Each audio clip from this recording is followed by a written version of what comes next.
አሁን ማትሪክስ ስንል ብዙ ጊዜ አሁን ማትሪክስ እንላለን፣ መረቡ እንላለን፣ ስርዓተ ዓለሙ እንላለን። ብዙ ስም አለው። ግን ብዙ ጊዜ የምንጠቀምበት እኔም ከጻፉት አንደኛውን ስላነሳሁት ብዬ ነው። ብዙ ጊዜ የምንጠቀምበት ማትሪክስ የሚለውን እንጠቀማለን። እንግዲህ ከእንግሊዘኛ ቃሉ ስንነሳ አሁን ማትሪክስ ማለት ሁለት ቃል አለው። ማስትሪክስ የሚል ይለዋል። ማስትሪክስ ማለት ማስ እና ትሪክስ። ማስ ማለት ብዙ ማለት ነው፣ ብዙሃኑ። ትሪክስ ማለት መሸወድ ማለት ነው። ሰው ማትሪክስ ማለት ብዙሃኑን መሸወድ እንደማለት ነው፣ ከእንግሊዘኛ ቃሉ ስንወስደው ማለት ነው። ሰው ማትሪክስ ብለን አጥብቀን እናነበዋለን፣ ግን ሲላላ ማስትሪክስ ብዙሃኑን መሸወድ እንደማለት ነው። ከዛ ወደ ቀጥተኛ ወደ እንትኑ ስንመጣ ሁለት አይነት ነው ያለው፣ ዘመናዊ ማትሪክስ እና ባህላዊ ማትሪክስ የሚባል አለ። አሁን እንግዲህ ዘመናዊ ማትሪክስ ምንድነው፣ ባህላዊ ማትሪክስ ምንድነው የሚለውን እናያለን ማለት ነው። ይሄ ኦልሬዲ ያነባባችሁት አለ፣ ግን ደግሞ ይበልጥ ብንነጋገርበት ጥሩ ነው የሚለው ነው። እና በአጠቃላይ እንግዲህ ቀዳማዊ ትርጉሙ ማትሪክስ ማለት እንግዲህ የዓለማዊ ስውር መረብ ማለት ነው፣ ወይም ደግሞ ስውር የድንዛዜ መረብ ይባላል። የዓለማዊነት ወጥመድ ይባላል።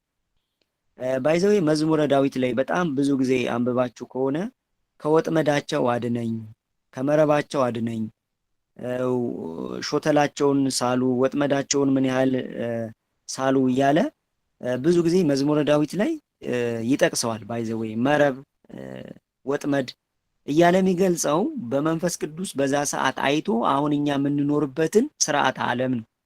ሶ ቤተ ክርስቲያን በሳይንሱ ማትሪክስ ብሎ ይሄ አዲሱ የዓለም ስርዓት ይሉታል።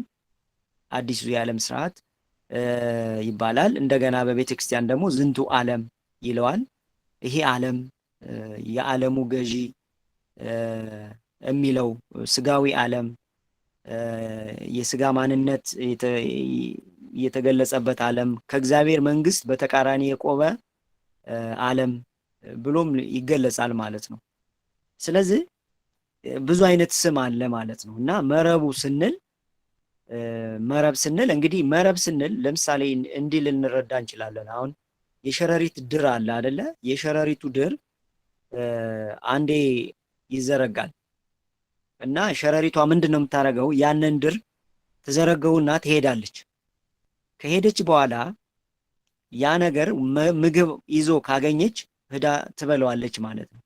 ስለዚህ አሁን በአጠቃላይ በምንኖርበት ዓለም ወይም ሳይንሱ ሳይሙሌሽን ቲዎሪ የሚለው ብሎ ያጠነዋል። በሳይንሱ ዓለም ሳይሙሌሽን ቲዎሪ የሚለውም አለ እና የውሸት ዓለም ወይም ነጸበራቃዊ ዓለም የሚባል ነው እና እኛ እየኖርንበት ያለው ዓለም ማለት ነው።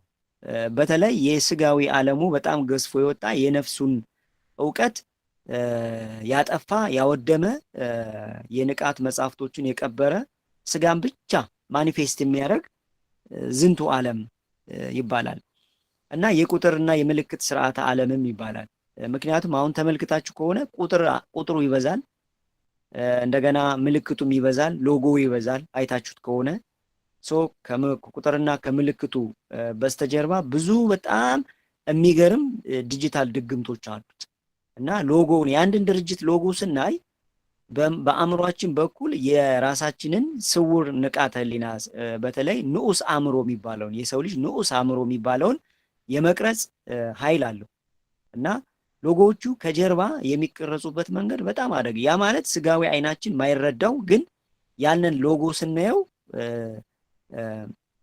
በውስጥ በኩል የቺ ንቃተ ህሊናችንን የሚቀርጽበት መንገድ አለው እና ይህ ሜትሪክስ ስንል እንግዲህ ባህላዊና ዘመናዊ ሜትሪክስ የሚለውን እናያለን ማለት ነው። ብዙ ጊዜ ተጠይቆ ያውቃል ባህላዊና ዘመናዊ ሜትሪክስ። ስለዚህ ትርጉሙ ይህ ከሆነ ስውር የድንዛዜ መረብ ወይም ደግሞ ዓለማዊነት ወጥመድ ሲባል በቁጥር ቀመርም 6 ነው የሚመጣው። ብዙ ጊዜ ቁጥሮቹ እንግዲህ ከ1 እስከ 9 ቀመር ስትሰሩ ብዙ ጊዜ ቀመር ተማሪዎች ይገባቸዋል፣ ታውቁታላችሁ።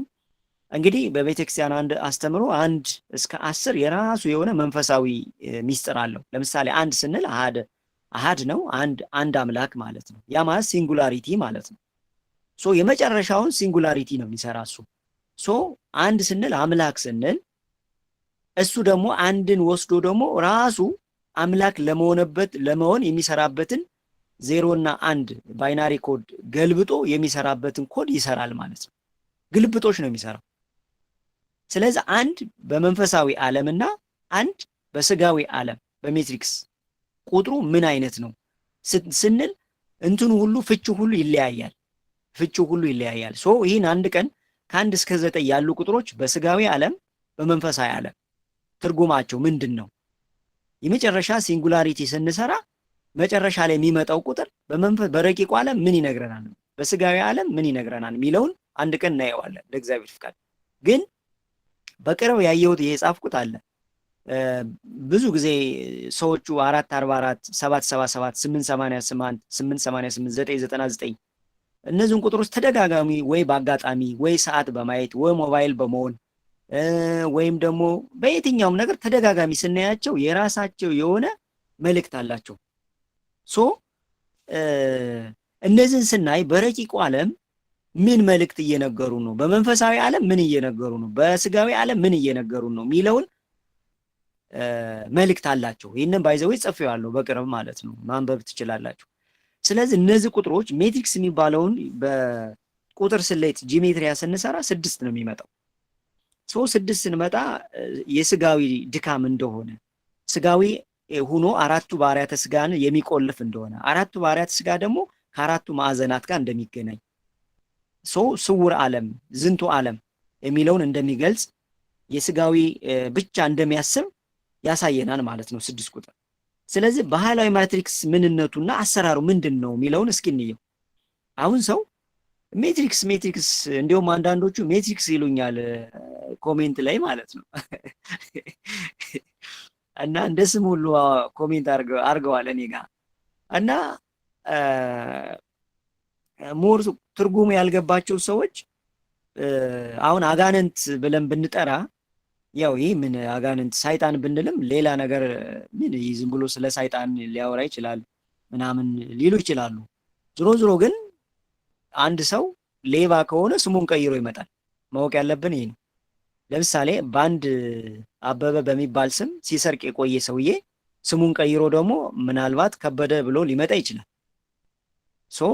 በስርዓተ ዓለሙም እንግዲህ ቢያንስ 7500 በላይ ኤክስፔሪየንስ ያለው ፍጥረት እንዲሁ ሰውኛ ሊመጣ አይችልም። ከኛ በላይ የሆነ ዕውቀት አለው፣ ጥበብ አለው። ማሰብ ያለብን ያን ነው።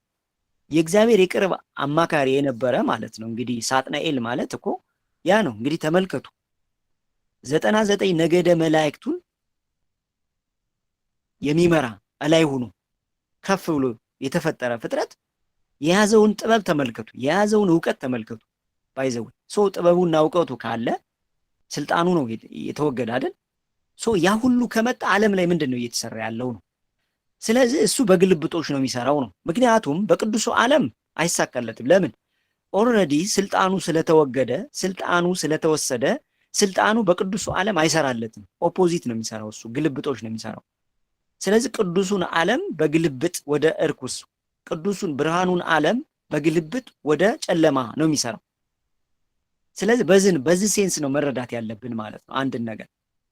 ስለዚህ ይህንን ከተረዳን ጥበቡ ዕውቀቱ ጥበቡ ካለ በቃ ዝም ብሎ አይተኛም ማለት ነው። የሚሰራው የራሱ የሆነ ነገር አለው ማለት ነው። ይህ ከሆነ እንግዲህ ባህላዊ ሜትሪክስ ማለት ምንድን ነው? እንግዲህ ባህላዊ ሜትሪክስ ማለት እንግዲህ ከጥንት ጀምሮ ሰይጣን ሰውን ለማደንዘዝ የተጠቀመበት ስልት ነው። የጥንት ማለት ነው። ጥንት ስንል ለምሳሌ ምን ማለት ነው? እሱ ምንድነው? ከእውነተኛው ፈጣሪ አርቆ በተለያዩ ባዕድ አምልኮች፣ በመተት፣ በጥቁር አስማት፣ በሰላቢ መናፍስት፣ በአይነ ጥላ፣ በቤተሰብ ክፉ ልምዶች ውስጥ አልፎ የሚያጠቃበት ስርዓት ነው። ሰውን በቁስና በበሽታ በመምታት በፍርሃትና በጭንቀት ውስጥ መቆለፍ ማለት ነው።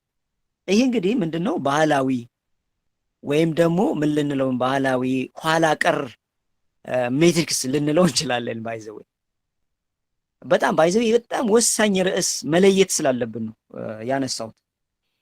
እና ይሄ ምንድነው ባህላዊ ወይም ኋላ ቀር ሜትሪክስ ልንለው እንችላለን ነውም ነው። ስለዚህ በዚህ ውስጥ እንግዲህ የድሮውን ስርዓት ገንብቶ የጨለማ መጋረጃ ገንብቶ የሚሰራ ነው። ዘመናዊ ሜትሪክስ ስንል ደግሞ ዘመናዊ ስርዓት ዓለም ወይም ዘመናዊ መረብ ስንል ደግሞ ምን ማለት ነው ወደሚለው ስንመጣ ተመልከቱ። በቴክኖሎጂ፣ በዲጂታል መረብ፣ በአርቲፊሻል አሰራሮች፣ በገንዘብ ስርዓትና በሳይንሳዊ ማታለያዎች የተገነባ የዘመናችን ረቂቅ ወጥመድ ማለት ነው። ምክንያቱም አሁን የድሮው ሰው ንቃተ ህሊናው ዝቅ ያለም ስለሆነ በዛፍ ይገለጣል፣ በውሃ ይገለጣል፣ በተለያዩ ነገሮች ሰይጣን በትክክል ተገልጦ ያናግራቸዋል። በተለይ ሰማዕታት መነኩሳት ላይ ብትመለከቱ በትክክል እየተገለጠ ነበር የሚፈትናቸው። ከዛ በኋላ ግን አይዶን ነው በደንብ አላስታውስም፣ ተአምር የሚባለው የቆመበት ሜቢ ሄድበታለሁ ቀጣይ የቆመበት ክፍለ ዘመን አለ። በቃ ጀስ ሰይጣን በትክክል ተገልጾ አባቶችን ማይፈትንበት ጊዜ ቀመር የቆመበት አለ ባይዘዌ። ምክንያቱም ስርዓቱ ወይም አጽናፈ ዓለሙ የራሱ ስርዓት ስላለው ማለት ቀመር ስላለው፣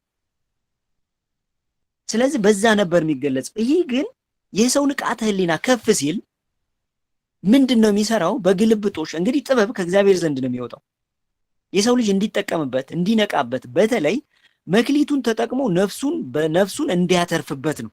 በጣም በትልቁ ጥበብ ወደ ምድር የሚለቀቀው ሲወጣም ከክርስቶስ ነው የሚወጣው። ጥበብ ሁሉ የሱ ስለሆነ ማለት ነው። ግን ቀድሞ ስለሚያቅ የሰው ልጅ የድንዛዜ መርፌ ከወጋ በኋላ ቀድሞ የሚለቀቀው ወይም የሚፈቀድለት ጥበብ ያውቃል። የሚፈቀድለትን ጥበብ ወደ ምድር የሚፈቀድለትን ጥበብ ያውቅና ያንን በግልብጦሽ የሰው ልጅ እንዲደነዝዝ የሚያደርግበት ቀድሞ ይሰራል። ለምን? ተመልክታችሁ እንደሆነ ቴክኖሎጂውንም በደንብ እዩት። ለምሳሌ ዋይንጂ 5G አሁን ስሌቱ ድሮ አልነበረም? ነበረ አይደለም? 5G እኮ ኤአይ እኮ ነበረ በብሉይ ኪዳን። ጽፌዋለሁ ባይዘ ወደኋላ ሄዳችሁ ልታነቡ ትችላላችሁ። ኤአይ ድሮ ነበር በብሉይ ኪዳን። ለምሳሌ አሁን አርቲፊሻል ማህፀን በብሉይ ኪዳን ነበር። ግን ያ እውቀት ነበረን። ግን ምንድነው ክርስቶስ ከመጣ በኋላ የሰው ልጅ አዲስ ጥበብ አዲስ መንፈስ ስለሰጠ ከዛ በኋላ የሰው ልጅ ንቃት ከፍ እያለ ስለሄደ እሱ ደግሞ በዛው ልክ እነዚህን እውቀቶችና ጥበቦች እግዚአብሔር አምላክ ይሁን እያለ ቃል ሲፈቅድ ያንን እያደረገ ከፍ ብሎ እየቀደመ የሰው ልጅ ለማደንዘዝ ይጠቀምበታል ማለት ነው። ግን የተሰራው ግን ምንድነው? የሰው ልጅ ለመጥቀም ነው። አሁን እድገቱም ቴክኖሎጂም እኮ የሰው ልጅ በንቃት በኩል ከተጠቀመው እኮ ክፋት የለው። አሁን እኛም እኮ ከዛ አንቃወምም እኮ እድገትም ቴክኖሎጂም እኮ አንቃወምም ባይዘው በፍጹም። ግን እምነት ንቃት የምትባል ነገር ግን ያስፈልጋል ነው። አሁን ለምን የድሮ ውጊያ በጋሻ ነው፣ ወይ ቦምብ ነው ወይ ጥይት ነው። ያሁኑ ግን አየር ነው። አያችሁት? አየር ነው። አየር ማለት ደግሞ አይታይማ፣ ረቂቅ ነው ውጊያው። ስለዚህ በአየር ሲዋጋ አየር ማንሳት ያስፈልጋል፣ በረቂቅ ሲዋጋ በረቂቅ ያስፈልጋል። ስለዚህ ዘመናዊ ሜትሪክስ የሚጠቀመው አሁን ምንድነው ማለት ነው? ዲጂታል መረብ፣ ቴክኖሎጂ፣ አርቲፊሻል አሰራር፣ የገንዘብ ስርዓት፣ ሳይንሳዊ ማታለያዎች የተገነባ ነው ወጥመዱ ማለት ነው።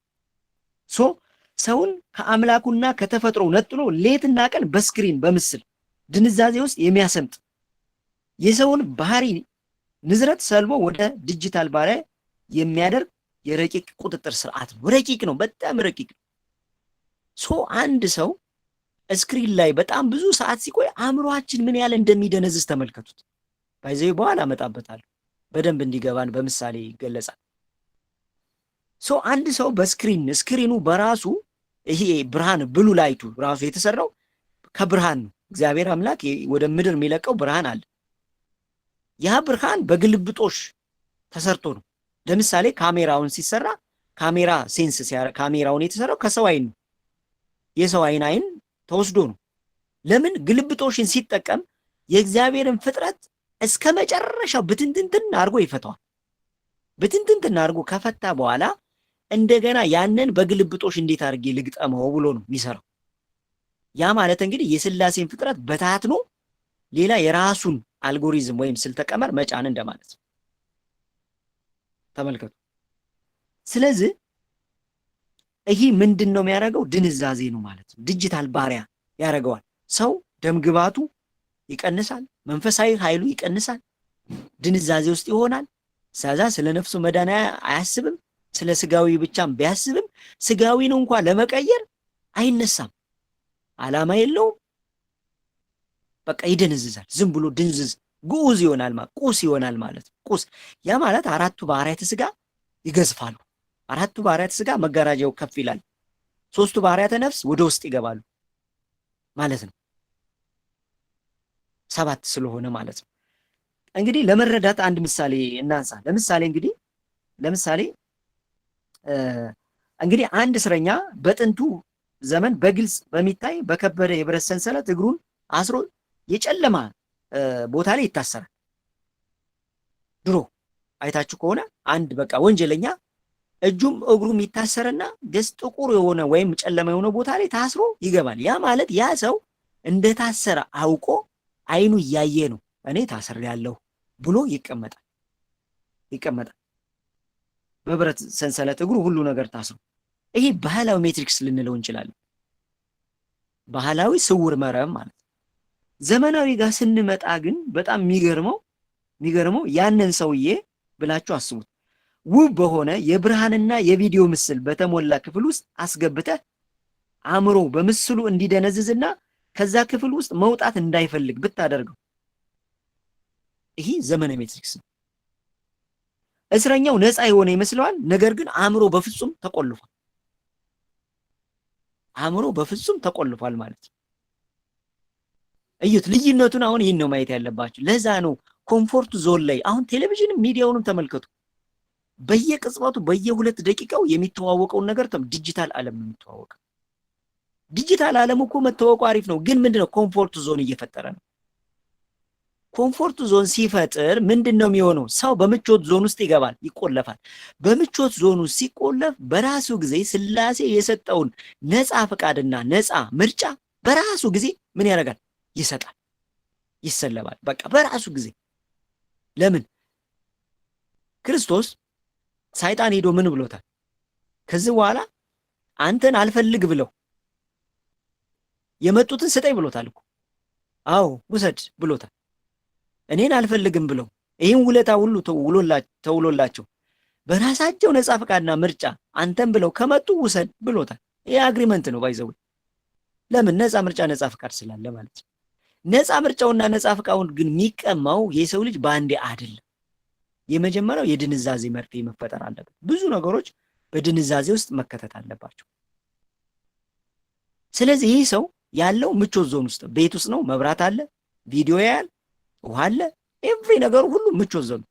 እንዲሁም መታወቂያ የቴሌቪዥን መታወቂያ አይታችሁት ከሆነ ኢቢኤስም አባይ ቲቪን ብትመለከቱ በተለይ ባንኮቹ የሚያስተዋውቁበትን ተመልከቱ። በእውነት ነው የምነግራችሁ ምን ያህል እንደሚያደነዝዙን ማለት ነው። ከሽን ለማጥፋት ከሽለስ ለመክተት ከሽለስ ገባን ማለት ዘ ኔክስት ኒሮሊንክ ነው የሚመጣው።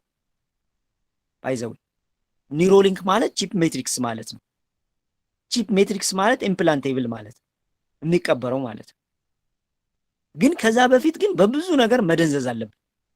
ስንደነዝዝ ነፃ ምርጫና ነፃ ፈቃዳችን በራሳችን ጊዜ ስለምንሰጥ ማለት ነው። አያችሁት? አሁን በጉልበት የሚሆን ነገር የለማ። በጉልበት አይሆን። ጉልበት ኢንሰም ኬዝ የሚጠቀምበት ነገር አለ። ያው ድንዛዜ ብዙ ሰው ከደነዘዘ ማለት ነው። ስለዚህ ባህላዊና ዘመናዊ ሜትሪክስን በዚህ በኩል መጠቀም ማየት አለብን ነው። ሌላኛው የቱ ይበልጣል የሚለውን እንየው እስኪ። አሁን ዘመናዊ ነው ወይስ ባህላዊ ነው የሚበልጠው? ስንመለከት ከጥፋቱና የሰው ልጅ ነፍስ ከመስለብ አንጻር ዘመናዊ ሜትሪክስ እጅግ በጣም አደገኛ። አሁን ቤተክርስቲያን ብትሄዱ በተለይ ማህበረ ቅዱሳንን ብትገቡ ወይም ቤተክርስቲያን ሲሰበክ ተመልክታችሁ ከሆነ ስለ ታድሶ ነው የሚወራው። ስለ አንድ ቄስ አንዲት ሴት ደፈረ ተብሎ ይወራል። አዛ ብዙ አጀንዳ ይወራል። በዛ ላይ ብዙ ጊዜ ጉልበት ይካሄዳል። የስ ጉዳይ ነው፣ በጣም ምንም ጥያቄ የለው። የቤተክርስቲያን ጉዳይ ነው። አዎ እውነት ነው። ግን የትኛው ነው የሚበልጠው ነው? አሁን እኮ ተሐድሶ ፕሮቴስታንት ማለት እኮ ኦልድ ፋሽን ነው፣ የድሮ ነው። ብዙ በቃ በተለይ ማህበረ ቅዱሳን በተሐድሶ ዙሪያ ብዙ ነገር ሰርቶ ኤፌክቲቭ የሆነበት ነው በዛ ሰዓት። ግን አሁን ያደለም ስልቱ ነው። ስልቱን ቀይሯል። በቃ ኮምፕሊትሊ ቀይሯል። በአንደኛው ክፍለ ዘመን ላይ በአንደኛው ዓለም ጦርነት የምንጠቀመውን ቦምብ ሚኒሽር አሁን ልንጠቀም አንችልም። የተለያዩ ሀገራትን ተመልከቱ እስኪ። አሁን እስራኤልና ባለፈው ጋዛ ሲገጥሙ የተጠቀሙትን መሳሪያ ያሰለፉት እኮ ወታደር እኮ የለም፣ በጣም ጥቂት ነው። ከርቀት 2000 ኪሎ ሜትር ተንዘግዝጎ የሚሰራ የሚበር ጠላትን የሚጎዳ ሚሳኤል ነው ሲላክ የነበረው። ዘኔክስት ደግሞ ከዚህ በኋላ የሚመጣው ጦርነት ደግሞ በጣም አደገኛ ይሆናል። የህሊና ጦርነት የሚባለው ማለት ነው። ያ ማለት በሞገድ ማለት ነው። ሞገድ ነው የሚላከው።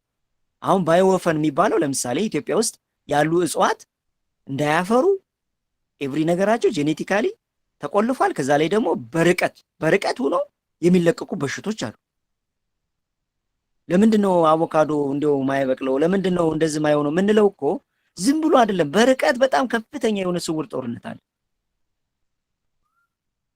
ሶ አሁን እኛ ቤተክርስቲያን ማስተማር ያለባት ስርዓትና ዶግማዋን ጠብቃ፣ ግን የስብከቱ ሂደት ግን መቀየር አለበት ነው ጥያቄ። ሶ ዘመናዊ ሜትሪክስ የሚባለው ሙሉ በሙሉ በከፍተኛ ሁኔታ አደገኛነቱ በጣም ይላቃል። ባህላዊ ሜትሪክስ መተት አጋንንቱ ሲመጣ ሰውን ስለሚያመው ደግሞ በጣም የሚገርም እኮ ስለሚጨንቀው፣ አሁን ባህላዊ ሜትሪክስ ላይ ሰውን ምን ያደርገዋል? ያመዋል፣ ይጨንቀዋል። ሰውየው መታሰሩን ያውቃል። ከዛ ወደ የት ነው የሚሄደው? ወደ ጸበል ነው የሚሄደው። ተመልከቱ። ከዛ ጸበል ይሄዳል። በቃ ጸበል እንግዲህ አንደኛ አወቀ፣ ምልክቱን አየ። ኦኬ ምልክቱ ይሄ ከሆነማ አንድ እግዚአብሔር ያድነኛል፣ ወደ ጸበል ነው የሚሄድ ይልና ጸበል ይገባል። ጸበል ሲገባ ምን ያደርገዋል ማለት ነው? ድኖ ይመለሳል። አያችሁት? ተዋጋው ማለት ነው። ተዋጋው። ዘመናዊ ሜትሪክስ ግን ስንመጣ ተመልከቱ። ሰውየው እያሳቀ ምቾትና መዝናኛ እየሰጠ ሳይሰማውና ሳይታወቀው እምነቱን፣ ቅድስናውን፣ የነፍሱን ብርሃን ሰልቦ ስለሚወስድበት እጅግ ረቂቅ ከባድ ነው። ረቂቅ ከባድ ስውር ውጊያ፣ የአየር ላይ ሞገድ ጦርነት ነው ያለ ነው ጎበስ። እንግዲህ እግዚአብሔር ይህንን ጋፕ ይህን ገደል ለገደሉን እንኳን ማጥበብ ባይቻል መሰላል የተፈጠረውን የቤተ ክርስቲያን አስተምሮ እንትኑን ስብከቱንና የሰው ልጅ የሚኖረው ኑሮ በሙሉ የተለያየ ስለሆነ መሀል ላይ ትልቅ ገደል ከፈጥሯል። ቢያንስ መሰላል ይፈጠር ተብሎ ነው እንደዚህ አይነት እውቀቶች እየወጡ ያሉት። ገደሉን ማስማማት ባይቻል ማጠጋጋት ባይቻል መሰላል ጠበብ ያለም ሰፋ ያለም መሰላል ተሰርቶ ነፍሳት በዛ በኩል እንዲያልፉ ስለሚደረግ ነው። ስውር ሆኖ በቃ አልታወቀም። ተመልከቱ። ስለዚህ ይሄ ነው ማለት ነው። እና በዚህ ዘመን የሜትሪክስ መገለጫዎቹ ምንድን ናቸው? በዚህ ዘመን እንግዲህ ዘመን የሜትሪክስ ዋና መገለጫዎቹ የሰው ልጅ አእምሮ ሌትና ቀን የሚቆጣጠሩ ስልኮች፣ ማህበራዊ ዲጂታል መረቦች፣ መድረኮች ናቸው። ሰዎች ከእግዚአብሔር ጋር የሚያወሩበትን የጸሎት ጊዜ አጥተው ሰዓታት ሙሉ በምስል መረብ ውስጥ እንዲጠፉ ማድረግ፣ የፍቅር መቅጠፍ፣ የገንዘብ ፍቅርና የሰው ልጅ ከተፈጥሮ ኑሮ ወደ አርቲፊሻል ሰው ሰራሽ ማንነት መቀየር ማለት ነው። እስኪ ዝም ብላችሁ አሁን ቴሌቪዥን ላይ የሚያቀርቡ ሰዎች በተለይ ሔዋን እህቶቼ፣ እናቶቼ ሚዲያ ላይ የሚቀርቡትን በእውነት በጣም ነው ማዘን። የሚቀቡትን ጭቃ ተመልከቱ። በእውነት እኔ በጣም እኮ እኔ በቃ ከበድ ይለኛል። በቃ ሳያቸው ራሱ ፊታቸው ላይ የሚቀቡትን ጭቃ ተመልከቱ እስኪ። አሁን ያ ጭቃ ተቀቦ እንዴት ነው የንቃት ኃይል ሊበራ የሚችለው? እንዴት ነው የልቦና ኃይል ሊበራ የሚችለው? እንዴት ነው የነፍስ ንቃት ሊመጣ የሚችለው? አሁን ደግሞ ይበልጥ ደግሞ ቤት ለቤት የውበት አገልግሎት እንሰጣለን የሚል ማስታወቂያ የውበት የሚሰሩ ሰዎች ሚዲያ ላይ እየቀረቡ ነው። ለምን? የውበት የሚሰሩ ሰዎች ማለት የሰው ልጅ ተፈጥሯዊ ቀዳዳዎችን መድፈን ማለት ነው። ተፈጥሯዊ ቀዳዳዎች ሲደፈኑ፣ የኃይል ማዕከላት መንፈሳዊ ኃይል ማዕከላት ሲደፈኑ የሰው ልጅ ከስላሴ የሚያገኘውን መለኮታዊ ኃይል ይደፈናል። ልፈውሳቸው ፈለኩ ግን እንዴት? ላድናቸው ፈለኩ ግን እንዴት ብሎ መጽሐፍ ቅዱስ የሚያወራ ለዛ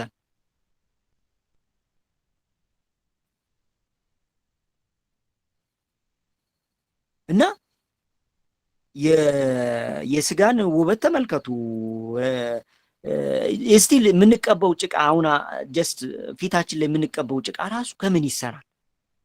ለምሳሌ የሆነ በአድ ነገር ቢኖረው እዛ ላይ ብንቀባው እንዴት ነው እግዚአብሔር እኛ ጋር ሊጠጋ የሚችለው? ማለት እግዚአብሔር እኮ ጠልቶን አይደለም፣ ግን እግዚአብሔር መንፈስ ቅዱስ እንዴት ነው እኛን ሊያግዘን ሊፈውሰን የሚችል? ባይዘው ዝም ብላችሁ ብትመለከቱ ይከብዳል እኮ። ሰው ልጅ ላይ ስጋዊ ብቻ ቁስ ብቻ እንዲሆን እንዲደነዝዝ እየተሰራበት ያለው ነገር በጣም አደገኛ ነው፣ ከባድ እና እሱነን ማየት አለብን ማለት ነው። በዚህ ዘመን ባዮሜትሪክስ መገለጫው እንግዲህ በሰዎች ላይ በስውር የሚሰራ የቅናትና የምቀኝነት መንፈስ፣ እድልን የመዝጋት አይነ ጥላ፣ ሰላቢ መናፍስት፣ የሰውን በረከት የጤና የሚሰልቡበት አሮጌው መተት ነው። አሮጌው መተት በዘመናዊ ስልጣኔ ውስጥ ሆኖ ሰውን ወደ ድግምትና ወደ ጠንቋይ ቤት እንዲሄድ የሚያደርገው የድንዛዜ መግነጢስ ማለት ነው። መተት፣ ድግምት፣ የሰውን እድል መውሰድ ምናምን የሚባለው ነገር ማለት ነው። ባይዘው ተመልከቱ እና ይህም በዚህ መልክ እናየዋለን ማለት ነው። በረቂቁ ዓለም ምን ይካሄዳል ብለን ስናየው በረቂቁ ወይም በመንፈሳዊ ዓለም እነዚህ ሁለቱ ጦርነትና ውጊያ ነው የሚካሄደው። የጨለማው ዓለም ገዢዎች በእነዚህ በሁለቱ ማትሪክሶች በተለይ በቴክኖሎጂ እና በመተቱ አማካኝነት ከፍተኛ የሰው ልጅ ንቃት ከፍ እንዳይል በከፍተኛ ፍጥነት ከቅጽበት ለምሳሌ እኮ አሁን ላይቭ አድርገ ነው ስልካችን ኢንተርኔት ኮኔክት አድርገው ኖቲፊኬሽን ይመጣሉ። ባይዘው ስልካችን ላይ ኖቲፊኬሽኖቹ እኮ የሚመጡት ዝም ብሎ አይደለም። ባይዘው ምን ያህል የኛን ተመስጦ እንደሚረብሹ ተመልከቱ። ባይዘው ኖቲፊኬሽን አሁን ሲመጣ ሰው ለምሳሌ ጸሎት ላይ ከሆነ ወይ ተመስጦ ላይ ከሆነ ኖቲፊኬሽን ይላካል ወይ የሆነ ነገር ይላካል። ቢዚ ያደርገናል። በቃ ጫጫታ ውስጥ ይከተል እና እነዚህ በጣም በከፍተኛ ፍጥነት የብርሃን ክበብን ወይም የሰው ልጅ የመከላከያ ጋሻ የብርሃን ጸጋ እግዚአብሔር የሚባለውን እስከ 3 ሜትር የሚዘረጋው የመከላከያ ጋሻ ለመብሳት ባህላዊ ሜትሪክስም ዘመናዊ ሜትሪክስም በከፍተኛ ፍጥነት እየሰሩ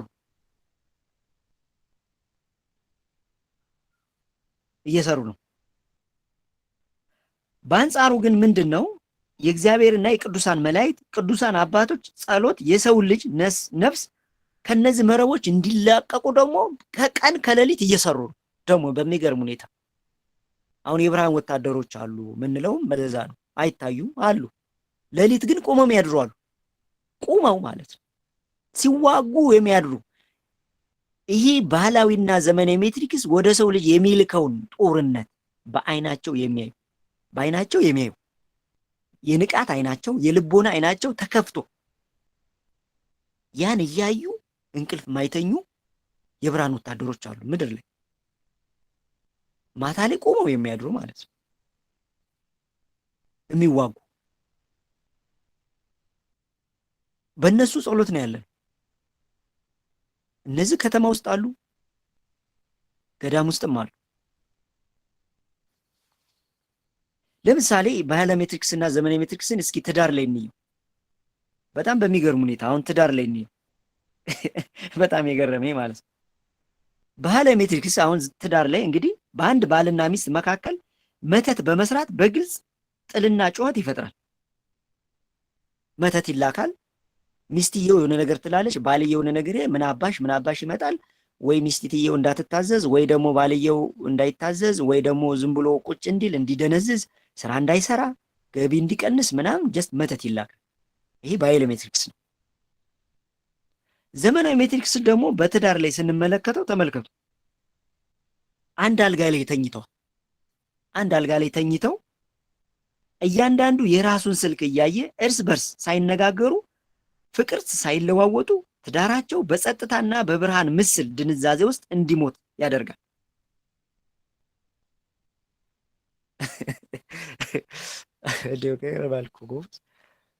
ይሄ ባይዘው ብትመለከታላችሁ እኮ ለምሳሌ ሰው ለመዝናናት ባልና ሚስቱ ነው ልጅ ይዘው ለመዝናናት ይወጣሉ። ለመዝናናት ይወጡና ልክ መዝናኛ ላይ ቁጭ እንዳሉ ሚስትዬ የራሷን ሞባይል ትከፍታለች፣ ባልየው የራሱ ሞባይል ይከፍታል። ሊዝናኑ ሊጫወቱ ነው እኮ የወጡት። አንዲት ሀገር ማናት አላስታውስም፣ ምግብ ላይ ሙሉ በሙሉ ሞባይል መንካት እንደማይቻል ምናምን፣ አይ ቲንክ ሆቴል ይሁን አላውቅም፣ ብቻ የሆነ መረጃ ነበረ።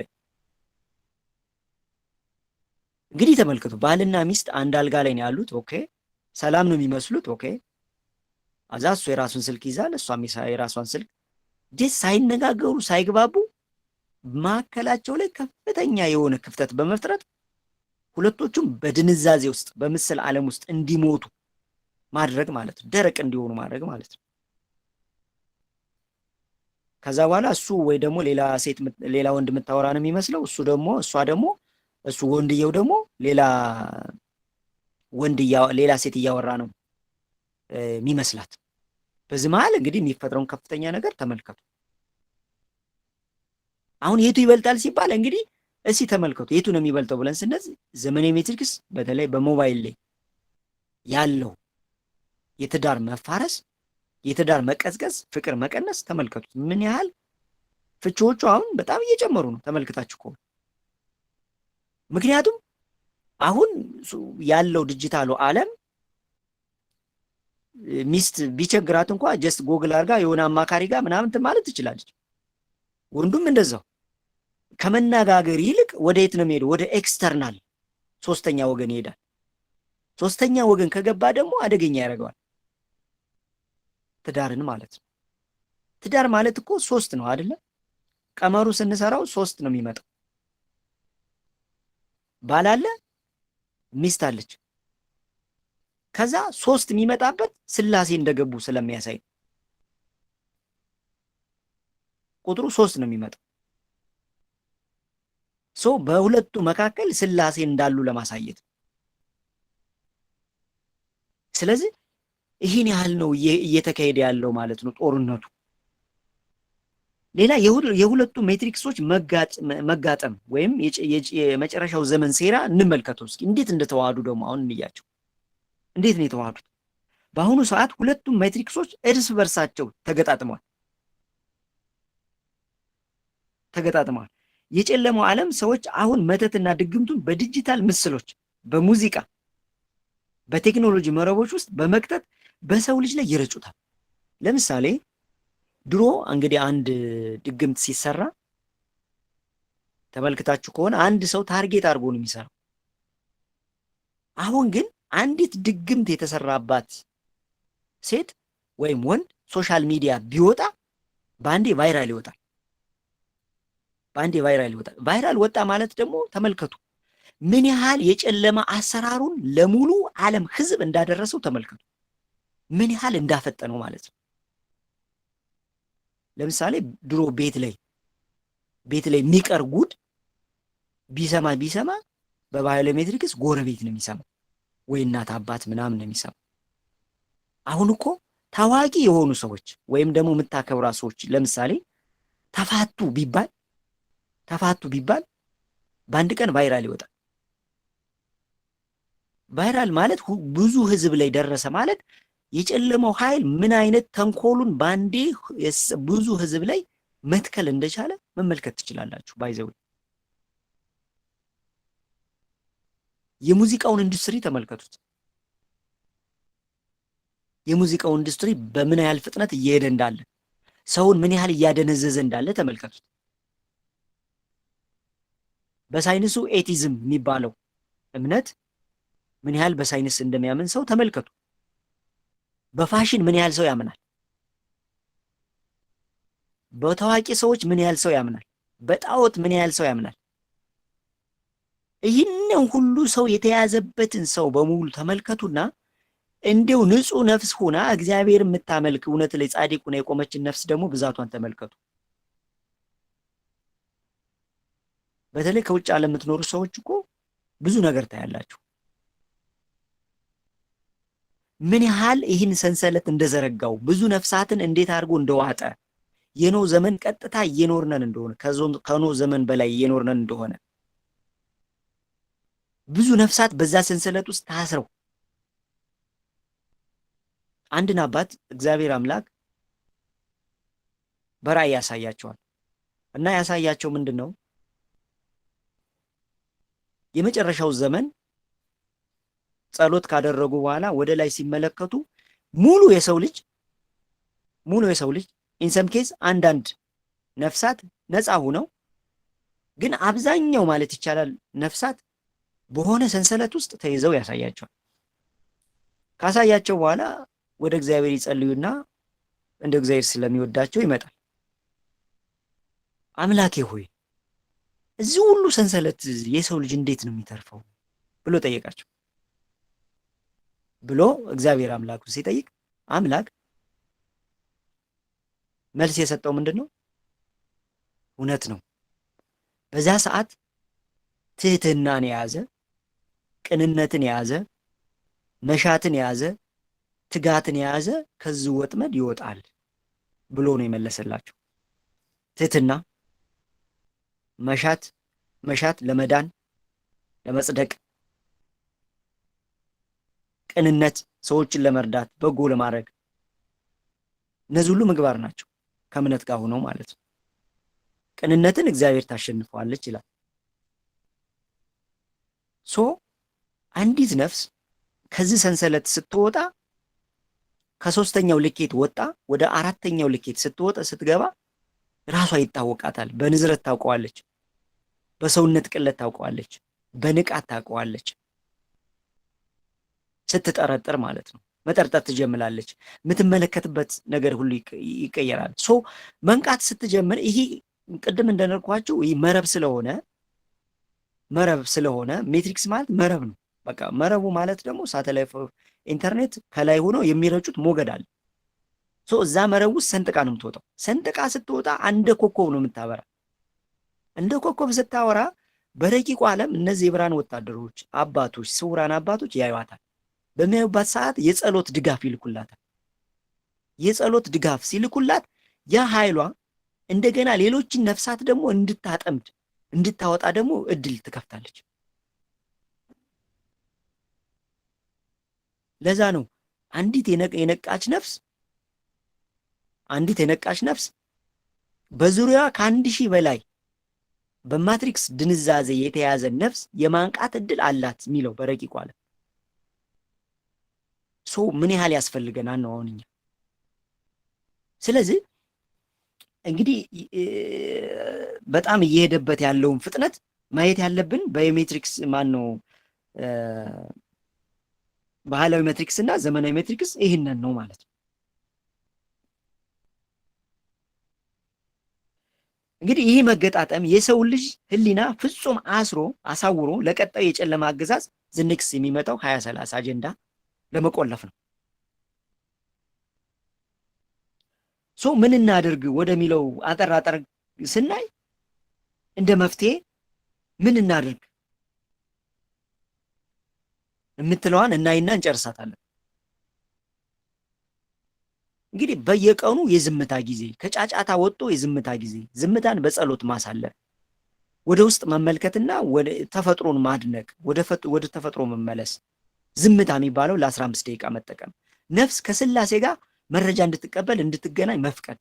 ኮምፒውተር እንኳን ቢዚ ሲሆን ሪሴት እናደርገዋለን፣ ሪፍሬሽ እናደርገዋለን። ባይዘው ይሞቃል እኮ ጭንቅላት፣ ባይዘው አእምሮ እኮ ይሞቃል አይደል? ስራ ሲበዛበት እኔ ሙቆብኝ ስለሚያውቅ ብዬ ነው። የእናንተ እንግዲህ ወይ ጎበዝ ነው ማለት ነው። እኔ ሙቆብኛል። ባለፈው ያየ ነው ማለት ነው። አልፋ ቤታ አልፋ ጋማ ሞገድ ብለን ያየ ነው ማለት ነው። በተለይ ቤታ ሞገድ ላይ ሲገባ አእምሮ ይሞቃል። የድንዛዜ የንቃተ ስጋ የሚባለው ስለሆነ ማለት ነው። ዝምታ ማለት ሪሴት፣ ነፍስ ሪሴት ማድረግ ማለት እንድትመለስ ማለት ነው። የነፍስ ባትሪ እንድትሞላ ማድረግ። ምክንያቱም ነፍስ ራሷ ባትሪ አላት። ሞባይላችን አሁን ለምሳሌ እኮ ባትሪ ሲጨርስ ቻርጅ እናደርገዋለን። ልክ እንደዛ ነፍስ ደግሞ ባትሪ ስለምትጨርስ ቻርጅ ትሆናለች። ቻርጅ የሚያደርጋት ስጋዊ ነገር አይደለም። ስላሴ፣ የስላሴ ኃይል፣ የስላሴ ስልጣን፣ የስላሴ በረከት፣ የስላሴ ጉብኝት ቻርጅ ያደርጋታል። እንፍቀድላት። ዝምታ ማለት እሱ ነው። ሌላኛው ግራውንዲንግ፣ መሬት በየቀኑ ምንችል ሰዎች መሬት በየቀኑ ቢያንስ በብሉ ላይት ስክሪን ላይ የቆየ ነው ወደ ውስጥ የገባ ነው ምታት፣ ጨረር እግራችን መሬት ጋር በማገናኘት ስታቲክ ኢነርጂ ወይም አፍራሽ ኃይሉን ወደ ምድር እንዲወርድ መሬት ደግሞ የራሷን ፈውስ እንድትሰጥ አፈር ነንና የአፈር ተፈጥሯዊ ኃይል የአፈር የፈውስ ኃይል ወደ ሰውነታችን እንዲገባ በእግራችን በኩል እንፍቀድለት። እግር ማለት ሁለተኛው አእምሮ ስለሆነ ማለት ነው።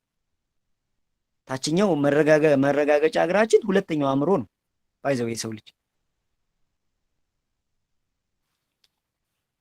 ሌላኛው መዝሙረ ዳዊትን ጸሎት ላይ መበርታት። በተለይ በየቀኑ የምታደርሱ ካላችሁ ቀጥሉ። ግን በጣም አዲስ ጀማሪ ከሆናችሁ መዝሙረ ዳዊትን ለምሳሌ እኔ ብዙ ጊዜ እመክራለሁ። በቃ ጀምሩ። ለምሳሌ ዛሬ ከ1 እስከ 10 ትጸልዩና መሀል ላይ ምልክት ታረጉና ከዛ ነገ ደግሞ ከ11 እስከ 20 እያረጋችሁ ትሄዳላችሁ። ከዛ በደም ከፍ እያረጋችሁ ደግሞ ስትሄዱ የቀኑን እያደረጋችሁ ትሄዳላችሁ። ለምን? በትንሹ ይጀመራል። በትንሹ ነፍስን ቻርጅ እያደረገን ወደ ትልቅ። ምክንያቱም ነፍስ በራሷ ቻርጅ ስታረግ ወደ ከፍታ ዛን ትሄዳለች። ራሷ የሆነ ነገር እኮ እያስጠላን ይሄዳል። ለምሳሌ የማይድን በሽታ ሁሌ መድኃኒት ምንወስድ ሰዎች እኮ የነፍስ ባትሪያችን ከፍ ሲል እኮ መድኃኒቱ ራሱ ያስጠላናል በራሱ ጊዜ ማለት። እንዲሁ ለመጣል ምናምን አትቸኩሉ። ባይዘው ምንም ችግር የለም። ዝም ብላችሁ ነፍስ ባትሪዋ እንዲሞላ አድርጉ።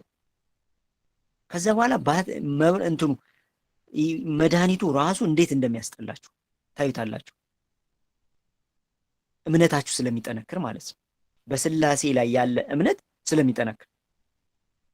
ስለዚህ መዝሙረ ዳዊት ማታ ማታ ላይ ሻማ አብርቶ በርከክ ብሎ መጸለይ፣ ጠዋት ደግሞ ጸሎት ማድረግ፣ ውዳሴ ማርያም ሊሆን ይችላል እንዳቅማችሁ።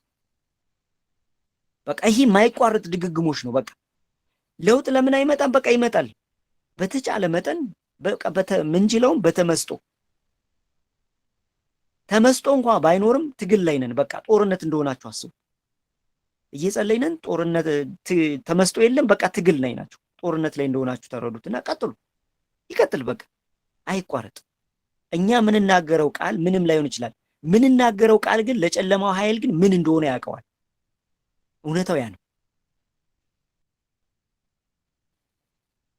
እንግዲህ አንደኛው የጸሎት ኃይል መጠቀም ማለት ይህን ነው። 3 6 9 12 ሰዓት ስንጠቀም ወደ የት ነው የምንሄደው? ቀራኒዮ ነው የምንሄደው። ቀራኒዮ ስንሄድ ደግሞ የእግዚአብሔር ኢየሱስ ክርስቶስ ለነፍስ ለኛ ያደረገን መዳን እናስታውሳለን ማለት ነው። ያ ነው ሚስጥሩ። እኛ ቁጥሩ ጋር ወይ ሰዓቱ ጋር አይደለም እኮ። በረቂቁ ዓለም ግን ጀስት ቀራኒዮን እያሰብን ነው። ጸሎት ማለት እሱ ነው።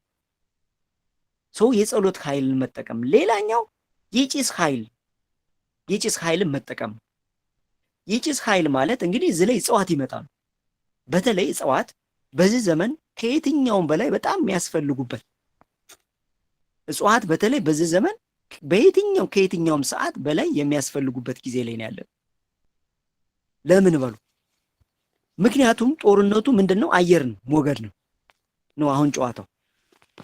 እንትን እዟ አይመጣም። አሁን የሚዋጋ መሳሪያ ምናምን እዟ አይመጣም።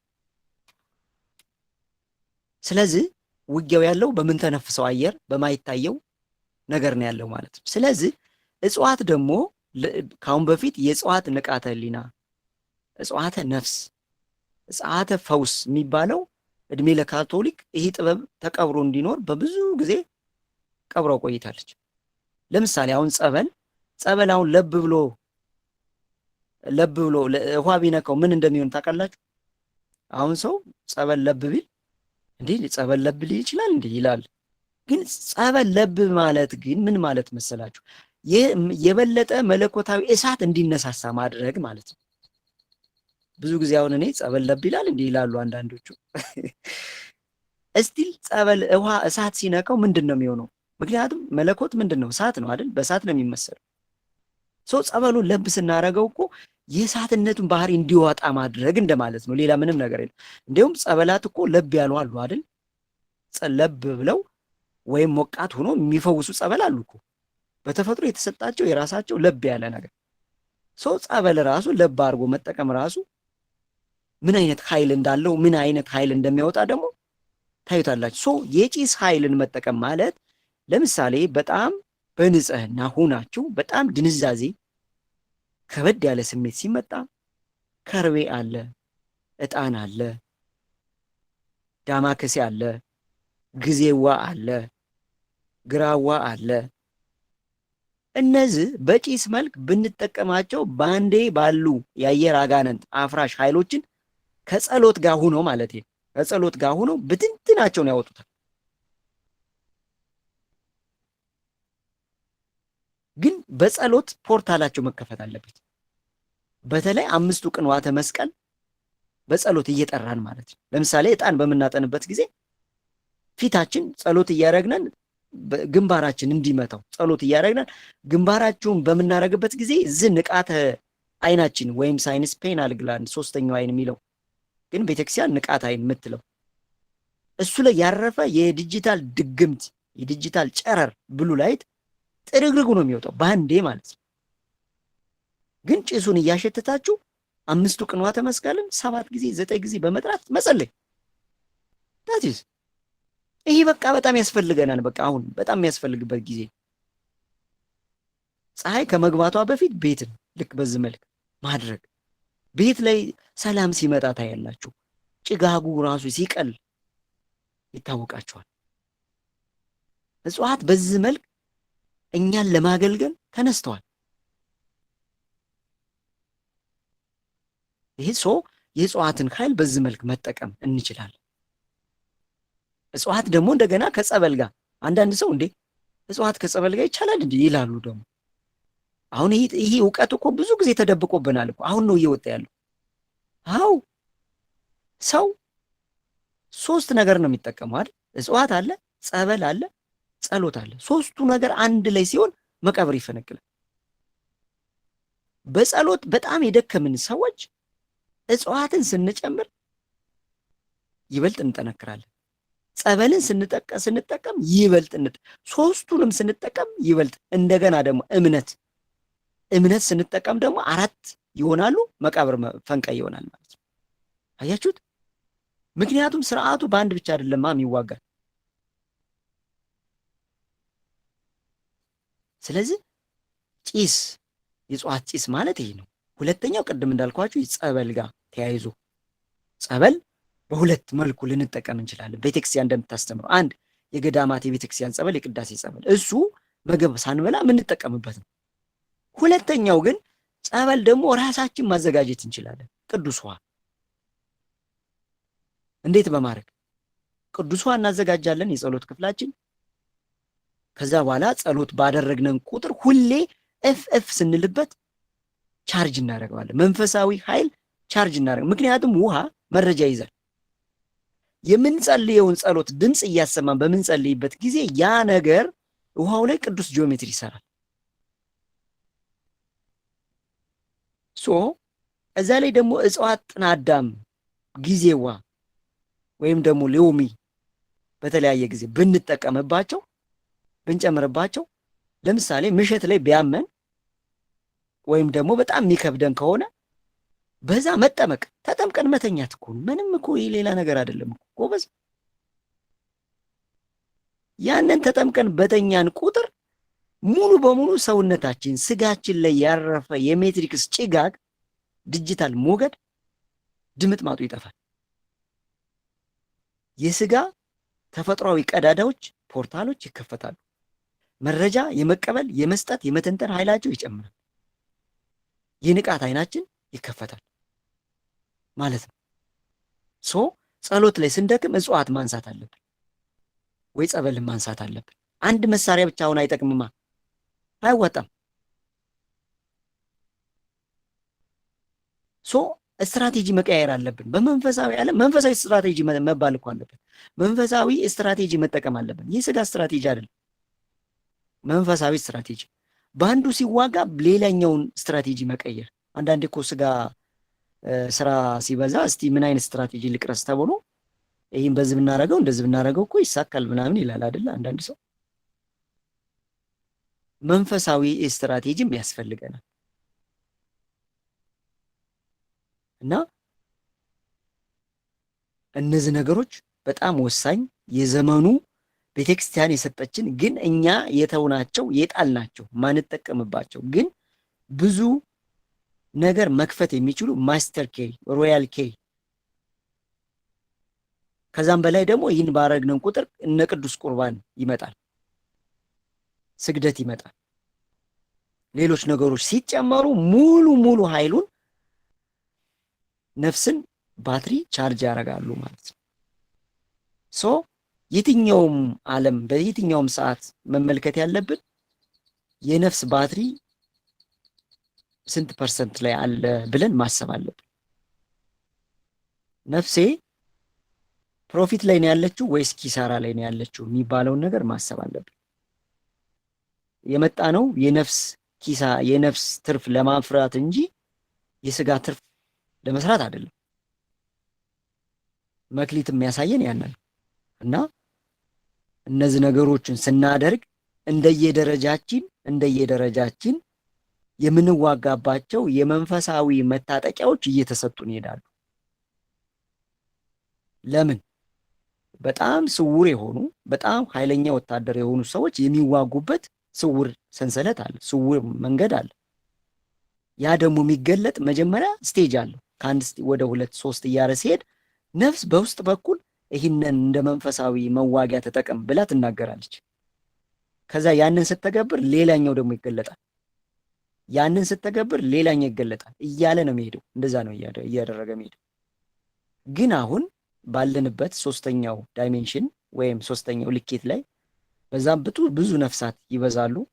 ለጊዜው ግን እነዚህን ነገሮች እያደረግን ሄደን ከ3ኛው ልኬት ወደ 4ኛው ልኬት ወደ 5ኛው የሚለውን የምንገባበት ኃይል እናገኛለን ማለት ነው። እና ይሄ እንግዲህ ከፖስቶትኩት ነው። አንብባችሁታል፣ ግን ምን ያህል ገባችሁ፣ ምን ያህል ተረዳችሁት የሚለውን ነገር ያነበባችሁት ይሄኛው በደንብ ደግሞ ሲነገር ይበልጥ ይገባችኋል ብዬ ስለማስብ ነው። በእኔ በኩል እንግዲህ ያለኝ ይሄ ነው።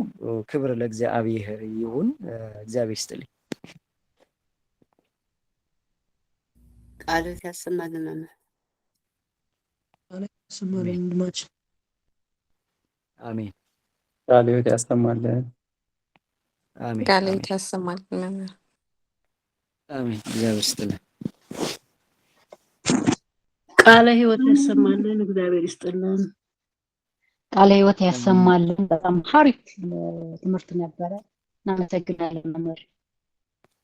አሜን። እሺ፣ እግዚአብሔር ይስጥልኝ።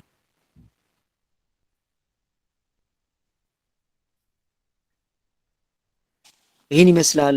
ዝሮ ልክ በዚህ መልክ ያው ጥያቄዎቹ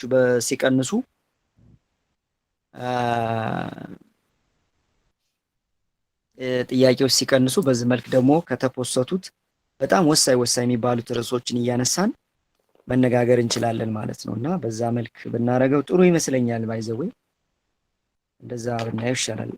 ይሄ ነው አጠቃላይ ያለው ነገር። እውነት ነው። ያልተረዳነውም ነገር ሲኖር የበለጠ መረዳት ይኖረናል። ዘጌት ብለን የመጣነውም ቴሌግራም ላይ ያለውን ኢንፎርሜሽን ሪቪው ለማድረግ እስካሁን እድል ያላገኘን ምን ያህል ኢንፎርሜሽን እንዳለ ለማናቅ ደግሞ ምንድናውቅ ተመልሰን ወደኋላ እንድንመለከት ይረዳናል። ዛሬ ሪቪው ያደረግከው ኦልሬዲ ቴሌግራም ላይም ሼር ያደረግከው እስካሁንም ስታስተምረው የነበርከው ነገር ላይ ዋና ፍሪ ነገሮችን ነው የገለጽክልንና አዲስ የመጣን ካለን ቴሌግራም ላይ ገብተን በደንብ መመልከት እንችላለን፣ ማንበብ እንችላለን ትንታኔው። ከዛም አልፎ ተርፎ ደግሞ መጽሐፉ እስኪደርሰን ድረስ ሌሎቻችን መታገስ ይኖርብናል። ግን አዲስ አበባ ያላችሁ መጽሐፉ እየተሰራጨበት ያለበት መቀሌ፣ ባህር ዳር፣ ሐዋሳ፣ ደሴ መጽሐፉ እየተሰራጨ ባለበት ቦታ ላይ ደግሞ ያላችሁ መጽሐፉን አግኝታችሁ ተጨማሪ መረጃ ተጨማሪ ኢንፎርሜሽን ማግኘት ትችላላችሁ። እና በእውነት እኔ የምለው ልክ ቅድም ቤት እንዳለችው